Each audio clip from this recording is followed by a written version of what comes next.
नमस्कार, traders diary में स्वागत है आपका। मैं हूं आपके साथ आशीष चतुर्वेदी।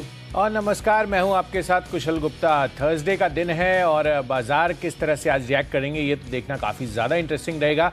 बट लार्जली कल फेड का जिस तरह से फैसला आता हुआ दिखा था, 50 बेसिस पॉइंट्स डेफिनेटली फैक्टर्ड इन था आशीष। बट कहीं ना कहीं अब यही लग रहा है कि यहाँ पर जो आगे की कमेंट्री है थोड़ी सी निराशाजनक रही थी, जिस वजह से ऊपरी स्तर से डाउ पर हमें कमजोरी के संकेत थोड़े से देखने को मिले। इनफैक्ट वहां से सुस्ती थोड़ी सी आती हुई नजर आई। जहां तक यूरोप का सवाल है, वहां पर भी ऑलमोस्ट 0.25% की औसतन आपको तमाम इंडाइसेस में गिरावट आती हुई दिख रही थी। और साथ ही SGX निफ्टी पर भी जब हम शुरुआत में इनफैक्ट यहाँ पर बात कर रहे थे और जब 6:30 बजे SGX निफ्टी खुला था तो करीबन 30 से 40 अंकों की गिरावट थी। तो फिलहाल जिस तरह से SGX निफ्टी अभी ट्रेड करता हुआ दिख रहा है, थोड़ी सी और गिरावट बढ़ती हुई दिखी है। लगभग 60 अंकों की गिरावट के साथ ये ट्रेड करते हुए दिख रहे हैं।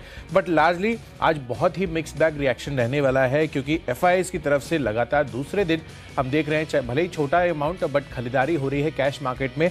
डेफिनेटली देखना होगा कि कच्चा तेल का कंसर्न कितना बनता है, क्योंकि लगातार तीसरे दिन हमें 2.5% की तेजी ब्रेंट क्रूड में आती हुई नजर आ रही है। तो काफी मिले जुले संकेत है और कहीं ना कहीं बाजार का जो सेटअप है, वीकली एक्सपायरी का दिन है, तो देखना जो क्यूज है वो कहीं ना कहीं थोड़े से कंफ्यूजिंग लग रहे हैं। आशीष, आप किस तरह से रणनीति को देख रहे हैं और आपको क्या लग रहा है कि आज कैसे बाजार ट्रेड करेगा? कुशल, देखिए कहना बड़ा मुश्किल है। 57 अंक नीचे आपको फिलहाल SGX निफ्टी दिख रहा है और जिस प्रकार से कल अमेरिकन मार्केट्स में गिरावट देखने को मिली, आगे की फेड की कमेंट्री थोड़ी सी चिंताजनक है। कच्चे तेल में थोड़ा सा रिबाउंड आ रहा है, कहना फिलहाल मुश्किल है, लेकिन हो सकता है कि गिरावट आए। लेकिन गिरावट मुझे लग रहा है कि शॉर्ट लिव्ड होगी। इनफैक्ट जो तेज़ी का मूव है वो प्राइमरी ट्रेंड फिर से जल्दी शुरू होगा। तो फोकस मेरा पूरी तरीके से खरीदारी वाले स्टॉक्स के ऊपर है। और ख़ास बात यह कि आज FNO से ज़्यादा मैं कैश के ऊपर ज़्यादा बुलिश हूँ। मैं मान रहा हूँ कि ऐसे स्टॉक जिनकी चर्चा काफ़ी लंबे समय से नहीं हो पाई है, जो बिल्कुल खोसे गए हैं, उनमें आपको दोबारा एक्शन देखने को मिल सकता है। तो इसी के साथ शुरुआत कर लेते हैं कैश की कैटेगरी के साथ। कुशल बताइएगा। बिल्कुल, तो कैश सेगमेंट में मैंने स्टॉक चुना है चेन्नई पेट्रो का। इनफैक्ट कल के दिन में ही यहाँ पर बहुत ही बेहतरीन मूव देखा। इनफैक्ट स्टैंड अलोन रिफाइनर्स अगर आप देखें तो MRPL में भी ऑलमोस्ट 4-4.5% के दमदार गेन्स आए थे। एंड कहीं ना कहीं कच्चे तेल में जिस तरह का तेजी आई है, जो मोमेंटम बना है कल के सत्र में स्टॉक में, दोनों ही फैक्टर इनके पॉजिटिव। स्पेशली अगर आप देखिए चेन्नई पेट्रो को लेकर, वहां पर काफी अच्छा खासा अपमूव आज के सत्र में भी बनता हुआ नजर आ सकता है। तो चेन्नई पेट्रो कैश सेगमेंट से मेरी पिक है, जहां पर अच्छा मोमेंटम बना हुआ है। खरीदारी करके चलिए। 230 रुपए का टारगेट आज के लिए बनना चाहिए। 220 रुपए का आपको स्टॉप लॉस लगाना होगा। तो मेरी तरफ से चेन्नई पेट्रो मैंने दिया है। पर आशीष, आप कौन से कैश सेगमेंट में, इनफैक्ट काफी सारे आपके आज कैश के पिक्स होने वाले हैं, पहला कैश का पिक क्या है? ताज GV के होटल्स यहाँ पर देखिए फोकस करके चलना है। कल के सत्र में भी ब्रेकआउट ज़्यादा क्रुशियल हो। जिस प्रकार से लंबे समय से हम अपडेट्स देकर आपको बता रहे कि जितना भी हॉस्पिटैलिटी हो, टूरिज्म से जुड़े जितने भी स्टॉक्स हैं, में गजब की तेज़ी देखने को मिल रही है। तो ये स्टॉक भी कमाल कर सकता है, यहाँ पर तेज़ी आएगी। और इनफैक्ट ज़्यादा बड़े टारगेट्स की कोई उम्मीद नहीं। कल जितना टारगेट इसने टच किया था, लगभग कल के जो हाइज हैं दोबारा रिक्लेम होते हुए नजर आएंगे। तो आप 235 रुपये के लक्ष्य के लिए करी खरीदारी और 225 रुपये का आप लगा लीजिए स्टॉप लॉस। बढ़ते हैं फ्यूचर्स की ओर। तो फ्यूचर्स में देखिए सरकारी कंपनीज में एक करके अच्छी खबरें आ रही हैं। लगातार बज़ यहाँ पर देखने को मिल रहा है। एक स्टॉक ऐसा है जहाँ पर बढ़िया टेक्निकल स्ट्रक्चर है, फंडा तर्क भी काफ़ी बढ़िया, वैल्यूएशन भी बहुत अच्छे हैं, वो है NTPC। यहाँ पर आपको करनी चाहिए खरीदारी, क्योंकि खबर आ रही है कि अपने जो रिन्यूएबल कारोबार है, इसे IPO के माध्यम से इसमें अपनी हिस्सेदारी बेचने वाले हैं। तो मैं मान रहा हूँ कि बड़ी वैल्यू अनलॉकिंग हो सकती है NTPC के शेयर होल्डर्स के लिए। वैसे भी अगर आप देखें तो देश भर में जितनी कुल रिन्यूएबल क्षमता है, उसको फिलहाल NTPC लीड करता है। तो इसको मिस नहीं करना है। 176 रुपये का टारगेट है, आप 170 रुपये का लगा लीजिए स्टॉप लॉस। बिल्कुल, तो चलिए NTPC बहुत ही बेहतरीन खबर इनके लिए आती हुई नजर आ रही है। डेफिनेटली आज यहाँ पर आपको मूव देखने को मिल सकता है। चलिए, मेरी तरफ से 2 बिकवाली के कॉल्स भी हैं डेरिवेटिव स्पेस में ही, और यहाँ पर सबसे पहला कॉल है पेज इंडस्ट्रीज का, जहाँ पर बिकवाली करने की राय है।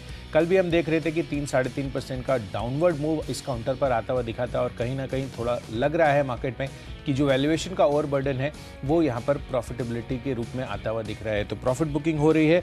स्टॉक में गिरावट का मोमेंटम देखने को मिल रहा है। इनफैक्ट अगर आप लॉन्ग टर्म भी देखेंगे तो लगभग 1 से 1.5 महीनों का जो चार्ट भी है, तो लगातार वहां से भी गिरावट आती हुई दिख रही है। तो यहाँ पर बिकवाली कर चलिए। 44,000 रुपीज़ के टारगेट के लिए यहाँ पर आज आपको बिकवाली करनी है। 46,000, 45,500 के आसपास की प्राइसिंग रही है। 46,000 रुपये के स्टॉप लॉस के साथ आज पेज इंडस्ट्रीज पर आप बिकवाली कर चल सकते हैं। एक और काउंटर मेरे रेडार पर है जहाँ पर बिकवाली करनी है, और ऑप्शंस कैटेगरी में आईसीआईसीआई बैंक कल के सत्र में भी डाउनवर्ड मूव था इसका, काफ़ी एनालिस्ट के रेडार पर भी आया था। बिकवाली का कॉल आईसीआईसीआई बैंक पर, चार्ट सेटअप वीक लग रहा है। 920 रुपये का पुट ऑप्शन आपको खरीदना है, एट द मनी ये पुट ऑप्शन है। 12.5 इनफैक्ट 13 रुपये के आसपास ये अवेलेबल है। 22 रुपये के लक्ष्य आज के दिन में इसमें अवेलेबल हो सकते हैं और 9 रुपये का आपको यहाँ पर भी स्ट्रिक्ट स्टॉप लॉस मेंटेन कर चलना है। तो स्टॉप लॉस आकर यहाँ पर फोकस करके चल सकते हैं। ये स्टॉक इनफैक्ट मेरे भी रडार पर आया था, यहाँ पर थोड़ी बहुत बिकवाली देखने को आपको मिल सकती है। अब बात करूँ मैं ऑप्शंस की, तो ऑप्शंस में मैंने चुना है बलरामपुर चीनी। कल आखिरी 1-1.5 घंटे में आप देखें तो स्टॉक ने थोड़े से ब्रेकआउट भी दिखाए थे, तेज़ी भी आई थी, अच्छी क्लोजिंग यहाँ पर देखने को मिली है। लेकिन खास बात यह है कुशल की, जिस प्रकार से अगर आप देखें तो यूएस के जो रॉ शुगर फ्यूचर्स हैं इनमें कल 3% के आसपास की तेज़ी देखने को मिली थी, और अगर आप उसका चार्ट देखेंगे तो आपको नजर आएगा कि वहाँ बड़ी तेज़ी देखने को मिल सकती है। अच्छी अपसाइड नज़र आ रही है। जो यूएस रॉ शुगर का वीकली चार्ट एक बार ज़रूर देखिए, क्योंकि मैं मान रहा हूँ कि अगर वहाँ पर तेज़ी आती है तो डायरेक्ट इम्पैक्ट आपको यहाँ पर चीनी कंपनियों पर देखने को मिलेगा। तो यहाँ पर ऑप्शंस के माध्यम से आप रणनीति बनाकर चल सकते हैं। बलरामपुर चीनी आप करीब 380 रुपये की जो कॉल ऑप्शन है यहाँ पर खरीदारी करेंगे 16.5 रुपये के लक्ष्य ले, और 10 रुपये 80 पैसे का आपको लगाना है स्टॉप लॉस। अच्छी तेज़ी यहाँ पर आपको नजर आएगी। तो चलिए ऑप्शन के माध्यम से कॉल्स तो हमने जान लिए। अगली जो हमारी कैटेगरी होंगी वो है टेक्नो और फंडा पिक। लिस्ट को आगे बढ़ाते हैं। अगली जो हमारी कैटेगरी है वो है टेक्नो पिक। कुशल बताइए।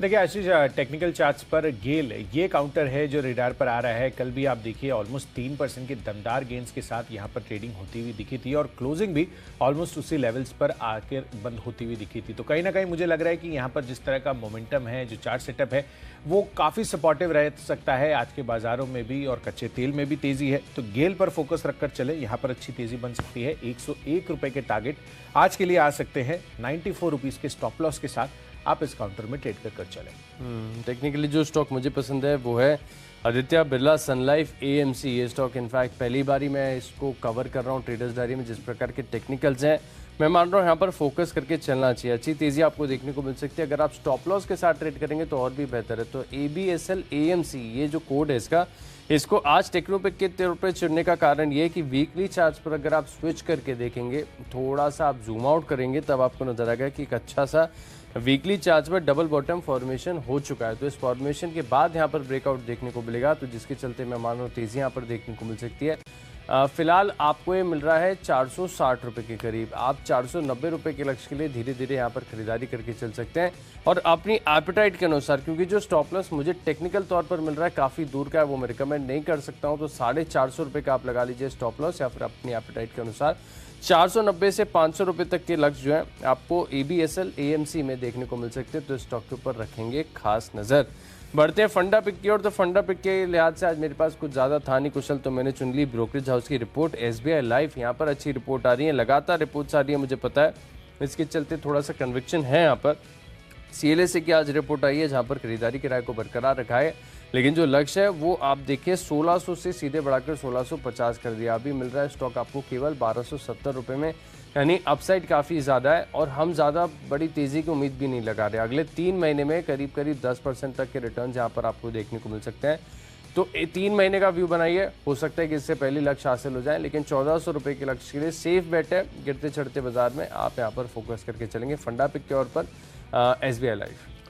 चलिए डेफिनेटली आशीष, और लाइफ इंश्योरेंस स्पेस लगातार हमारे फोकस में बना हुआ है। इसके पहले भी ट्रेडर्स डायरी में SBI लाइफ मैं भी पहले काफ़ी बारी दे चुका हूँ, और ब्रोकरेज हाउसेस तो डेफिनेटली अब बुलिश होते हुए दिख रहे हैं। HDFC लाइफ पर भी रिपोर्ट आती हुई दिखी है। बट बहरहाल फंडा पिक के लिहाज से आशीष ने SBI लाइफ दिया है। मेरी तरफ से है बॉश का काउंटर, जहां पर आपको खरीदारी करने की राय है, और लंबी अवधि के लिए आप यहां पर खरीदारी करके चल सकते हैं। दरअसल कल एक इंटरव्यू हुआ था जिसमें जो डेप्यूटी चीफ एग्जीक्यूटिव है बॉश, जो पेरेंट कंपनी है, क्रिश्चियन फिशर, उनकी तरफ से ये बयान आते हुए दिखे हैं कि आगे चलकर इस साल लगभग $92 बिलियन का ये रेवेन्यू करने वाले हैं, एंड भारत पर इनकी अब स्ट्रैटेजी ज़्यादा गहरी होती हुई दिखेगी। इनफैक्ट चाइना के कंपैरिजन में यहाँ पर जो बेटर हेज है, इनको लग रहा है कि एक्सपोजर इंडिया में और बढ़ाना चाहिए। तो डेफिनेटली मुझे लग रहा है कि बॉश इस वजह से आज फोकस में रह सकता है, एंड लार्जली आपको इसको लॉन्ग टर्म पोर्टफोलियो के लिहाज से देखना है। यहाँ पर अच्छी तेज़ी बन सकती है। 20,240 ये टारगेट आ रहा है मेरे रेडार पर, जहाँ पर जिस लक्ष्य के लिए आपको खरीदारी करनी है लंबी अवधि के हिसाब से। तो फंडा पिक के लिहाज से बॉश में खरीदारी कर चल सकते हैं। चलिए बढ़ते हैं अपनी अगली कैटेगरी जो है निवेश के लिहाज से। एंड इन्वेस्टमेंट पिक के हिसाब से मेरी तरफ से है रामकृष्ण फॉर्जिंग्स का काउंटर। कल जैन साहब ने भी दिया था अपने जैन साहब के जेम्स में, और यहाँ पर कल के सत्र में ऑलमोस्ट 5-5.5% की तेजी बनी थी। बट शॉर्ट टर्म अवधि के लिए यहाँ पर आपको निवेशित नहीं रहना है। लॉन्ग टर्म के लिए डेफिनेटली यहाँ पर अपना फोकस बनाकर चलिए। भारत फोर्ज भी आप देख रहे हैं कि वहाँ पर भी अच्छी तेजी बन रही है। तो जितनी भी फॉर्जिंग से रिलेटेड कंपनियां हैं वहाँ पर बड़ा फोकस करना है, क्योंकि यहाँ पर जो ईवी पोर्टफोलियो है सभी ये फॉर्जिंग वाली कंपनियां अब उस पर बड़ा फोकस कर रही है, और इनका भी एक्सपेंशन प्लान अब देखने को साफ तौर पर मिल रहा है, क्योंकि सुओ मैन्युफैक्चरिंग प्राइवेट लिमिटेड में 51% हिस्सेदारी इन्होंने खरीदने को मंजूरी दे दी है। तो डेफिनेटली इस वजह से ये फोकस में रहेगा, और अगले एक साल में 325 रुपए के टारगेट्स कंजर्वेटिव बेसिस पर आपको आते हुए दिख सकते हैं। तो निवेश के लिहाज से चुनिए रामकृष्ण फोर्जिंग्स, यहाँ पर आपको तेजी नजर आएगी। अच्छा, निवेश के लिहाज से मेरे पास कोई भी नया स्टॉक नहीं है, लेकिन कल जो स्टॉक बताया था कल यहाँ पर 2% की तेजी आ गई। जो टेक्निकल्स हैं यहाँ पर भरोसा मेरा थोड़ा सा बढ़ा है, और बाजार में अगर आप देखें तो जब भी नर्वसनेस आती है तो बाजार में ऐसे स्टॉक्स आपको देते हैं कंफर्ट, वो है डीमार्ट। यहाँ पर देखिए कल भी स्टॉक आपको बताया था, कुछ भी मेरी तरफ से बदलाव नहीं है। पहले बता दूं कि 12 महीने का जो व्यू है इंटैक्ट है, जो तर्क है वो भी इंटैक्ट है, और 5,100 रुपये का जो लक्ष्य है यहाँ पर भी आपको फोकस करके चलना है। तेजी यहाँ पर आपको देखने को मिलेगी। लंबी अवधि के लिहाज से निवेश करेंगे डीमार्ट में। खबरों की ओर बढ़ते हैं तो खबरों के लिहाज से चुना है पूनावाला फिनकॉर्प। यहाँ पर आपको करनी है खरीदारी, क्योंकि अपनी हाउसिंग फाइनेंस सब्सिडरी करीब 3,900 करोड़ में बेचने वाले हैं टीपीजी ग्लोबल को, तो इसका एक असर देखने को मिल सकता है। 310 रुपये का टारगेट है, कोई बड़ी तेजी की उम्मीद नहीं लगा रहा हूँ मैं। सेफर साइड 2-3 रुपये अपनी कॉस्ट से नीचे आप स्टॉप लॉस लगाकर चल सकते हैं। यहाँ पर आपको तेजी देखने को मिल सकती है। खबर के चलते पूनावाला फिनकॉर्प खरीदारी करेंगे। चलिए, डेफिनेटली पूनावाला फिनकॉर्प के लिए अच्छी खबर आती हुई दिख रही है। इस खबर के दम पर आज यहाँ पर बेहतरीन तेजी देखने को मिल सकती है। चलिए, मेरी तरफ से है टोरेंट फार्मा का काउंटर, जहाँ पर आपको खरीदारी करनी है। दरअसल एक एंटी डायबिटिक दवा है, उसकी भारत में को मार्केटिंग करने के लिए इन्होंने स्ट्रेटेजिक अलायंस किया है बोरिंजर इंजल्म प्राइवेट लिमिटेड के साथ। नाम काफ़ी डिफिकल्ट है, बट लार्जली ये जो करार किया है ये मुझे लग रहा है कि इनके लिए पॉजिटिव रह सकता है। तो टोरेंट फार्मा इस खबर के दम पर आज चल सकता है, तो खरीदारी करके चलिए। 1670 रुपये के टारगेट के लिए यहाँ पर खरीदारी करनी है। 1600 रुपये का आपको स्टॉप लॉस भी लगाकर चलना है। तो चलिए, खबरों के दम पर भी हमने स्टॉक्स आपके साथ शेयर कर दिए हैं, पर आखिरी कैटेगरी माई चॉइस की अभी भी बाकी है। तो ये बताऊं इससे पहले मेरी तरफ से एक अपडेट, कल मैंने आपको एक स्टॉक बताया था माई चॉइस में, वो है पीएनबी हाउसिंग। यहाँ पर अगर आप देखें तो बहुत सिंपल सा ब्रेकआउट था दिन के दौरान। इसका चार्ट एक बार आपकी स्क्रीन पर फ्लैश करेंगे, बड़ी तेजी यहाँ पर देखने को मिली थी, करीब 10% के गेंस यहाँ पर देखने को मिले। तो ऐसे ही बहुत सारे स्टॉक्स मेरे पास हैं। एपीएल अपोलो, देखिए पीएनबी हाउसिंग का चार्ट फिलहाल आपकी स्क्रीन पर फ्लैश हो रहा है, 9% के बड़े गेंस के साथ हुआ, और ये गैप अप ओपनिंग नहीं हुई है, दिन के दौरान धीरे धीरे अप मूव देखने को मिला है। बहुत ही सिंपल सा लॉजिक था, अच्छा ब्रेकआउट हमारे लिए काम कर गया। अब बात करें आज की लिस्ट की, तो चुना है एपीएल अपोलो। यहाँ पर भी देखिए तो टेक्निकल स्ट्रक्चर बहुत मजबूत है। जिस प्रकार के कंसोलिडेशन से स्टॉक चल रहा है, मैं मान रहा हूँ कि धीरे धीरे हायर हाइज यहाँ पर देखने को मिलेंगे। तो 1200 रुपये का टारगेट, 1150 रुपये का स्टॉप लॉस है। और सिमिलरली एक और स्टॉक कैसा लिया जाए, शायद इसकी ज़्यादा चर्चा ही नहीं होती है, वो है मोल्टेक पैकेजिंग। इस स्टॉक का भी अगर स्ट्रक्चर देखेंगे तो एक तरफा तेज़ी आ रही थी, उसके बाद ये प्राइमरी ट्रेंड से सेकेंडरी ट्रेंड में चला गया, वहाँ पे बॉटम फॉर्मेशन हुआ, फिर ब्रेकआउट है। तो मैं मान रहा हूँ कि तेज़ी यहाँ पर देखने को मिलेगी। 962 रुपये का लक्ष्य, और करीब करीब 940 रुपये का आप लगा लीजिए स्टॉप लॉस।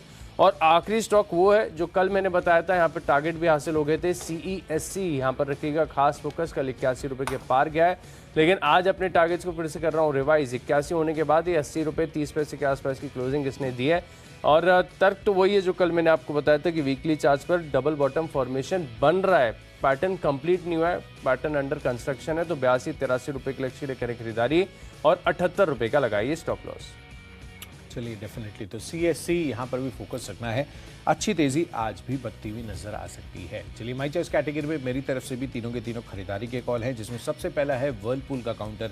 दरअसल यहाँ पर खबर आती हुई दिख रही है कि जो रेफ्रिजरेशन अप्लायंसेज बनाने वाली कंपनियां हैं उनके लिए राहत है, क्योंकि क्वालिटी कंट्रोल ऑर्डर जो कि 1 जनवरी से लागू होने वाला था, वो अब बढ़ाकर उसकी समय सीमा 1 जनवरी 2024 कर दी गई है, यानी कि 1 साल ये समय सीमा बढ़ाई गई है। एंड रेफ्रिजरेंट से, अगर आप रेफ्रिजरेटर से इनका ओवरऑल कॉन्ट्रीब्यूशन देखेंगे तो लगभग लगभग 60% से ज़्यादा, if I am not wrong, यहाँ पर ये रेवेन्यू कंट्रीब्यूशन आता है। तो वर्लपूल को आपको नज़र में रखना है। आज यहाँ पर तेज़ी बन सकती है 1550 रुपये के टारगेट के लिए, 1490 रुपये आपको स्टॉप लॉस रखना है। दूसरा कॉल है HDFC लाइफ पर। आशीष ने आपको SBI लाइफ बताया था, मेरी तरफ से है HDFC लाइफ का काउंटर, क्योंकि यहाँ पर भी CLSA की पॉजिटिव ब्रोकरेज रिपोर्ट आती हुई दिख रही है और इन्होंने भी टारगेट्स रिवाइज करके 690 से 710 रुपये की कर दी है। मौजूदा भाव आप देखिए तो 580 रुपये का है, तो सिग्निफिकेंट अपसाइड यहाँ पर भी एक्सपेक्टेड है। 600 रुपये के टारगेट के लिए खरीदारी कर चलिए, 574 रुपये का स्टॉप लॉस लगाइए। और आखिरी कॉल है ONGC पर। कल भी मैंने आपको ये स्टॉक काउंटर दिया था, 2.5 से 3% तक की दमदार तेजी बनती हुई नजर आई थी और कच्चा तेल हम कल के सत्र में भी देख रहे हैं कि यहाँ पर भी ऑलमोस्ट 2.5 से 3% तक की तेजी इंट्राडे में आती हुई दिखी थी। तो ONGC आज भी अपने फोकस लिस्ट में रखिए, यहाँ पर अच्छी तेजी आज भी बन सकती है। 152 रुपये के लक्ष्य के लिए खरीदारी कीजिए, 146 रुपये का आपको स्टॉप लॉस रखना है। तो चलिए, जो 20 स्टॉक्स हैं इनकी फोकस लिस्ट हो गई है तैयार। और अगर आपने कोई भी स्टॉक या कोई भी लेवल मिस कर दिया तो पहले जल्दी से देखेंगे रिकैप।